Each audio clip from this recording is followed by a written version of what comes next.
Capítulo 44. Sonâmbulos extrafísicos.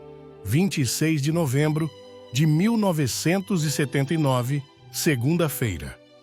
Fase da Lua. Quarto crescente, às 18h09. Recolhi-me ao leito às 18h58. Posição em decúbito dorsal. Temperatura ambiente, 23 graus. Umidade relativa do ar, 65%. O dia fora chuvoso. Estado psicológico, sonolento. Batimentos cardíacos, 58 por minuto. Não ocorreram exercícios de exteriorização de energias. Relato projetivo.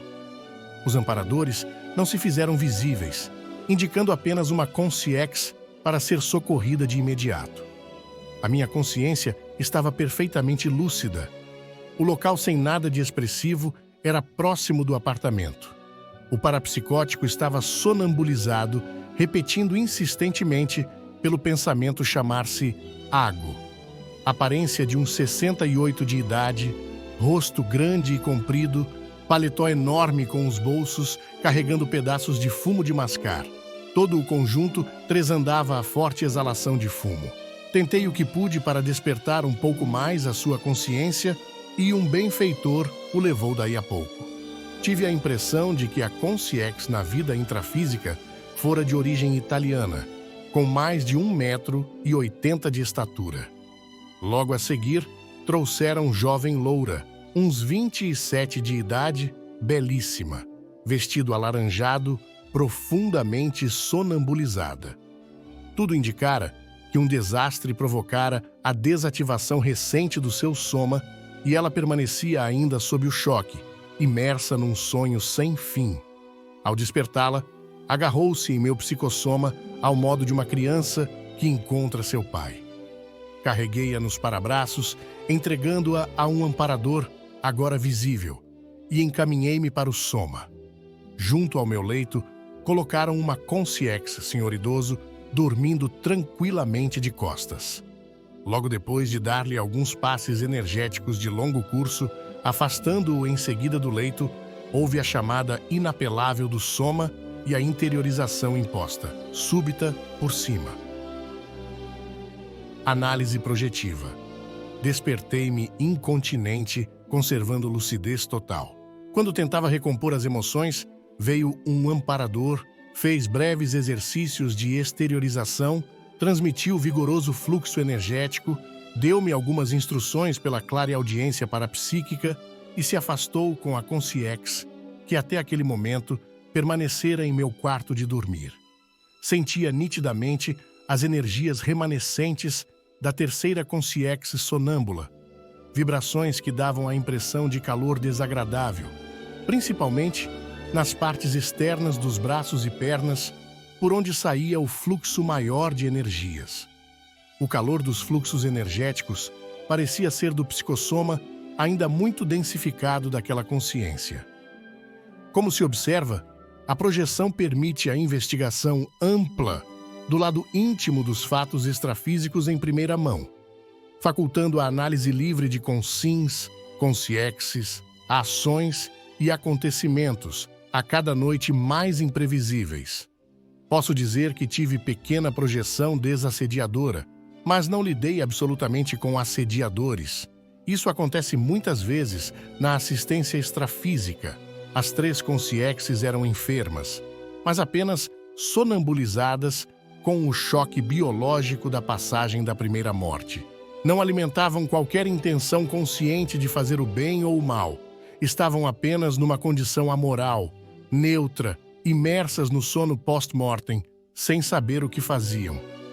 Os parapsicóticos foram recrutados à tardinha, quando participei de uma reunião aberta de expressiva obra assistencial não religiosa no Rio, e aí servi de isca extrafísica. Muita razão tem o amparador quando me esclareceu mentalmente a saída da terceira consciência. Há muita coisa para se fazer. Por exemplo, é uma pena que o assédio ainda não seja bem interpretado na Terra. Já pensou quanto ganharão em eficiência e dinamização em suas atividades as grandes organizações assistenciais tais como a Legião Brasileira de Assistência, a Cruz Vermelha, o Exército da Salvação, a Associação dos Alcoólicos Anônimos, os Centros de Valorização da Vida e outros dessa natureza e expressão, no dia em que instituírem serviços de desassédio, na intimidade de seus núcleos de trabalho. É isso aí. Nós, as consins, estamos na Terra para aprender a dominar o corpo humano. Contudo, como demonstram os fatos, nem sempre o conseguimos. Cada coisa exige a sua hora e o seu lugar. Tomando o pulso, revi os batimentos cardíacos, constatando 50 por minuto. Ou seja, 8 batimentos a menos do que antes da projeção.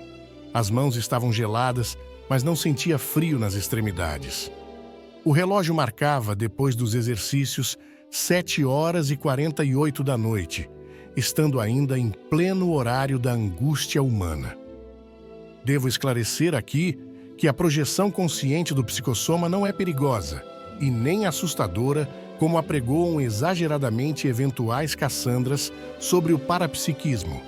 O soma incapacitado não permite a possessão por parte de consciexes errantes, através de possível psicofonia forçada ou assalto assediador. O cordão energético visível ou intangível parece dispor de um mecanismo de segurança, qual válvula vibratória, que opera durante as projeções do psicossoma, fechando automaticamente os centros psíquicos de entrada ao corpo inanimado, no instante da decolagem, tornando-se impenetrável e impedindo desse modo a invasão de consciências estranhas ou enfermas por todo o período da projeção consciente. O assédio é um processo estruturalmente mental antes de ser intrafísico. Para haver a implantação do assediador numa câmara mental, é sempre necessário que a consciex encontre predisposição psicológica e emocional da vítima.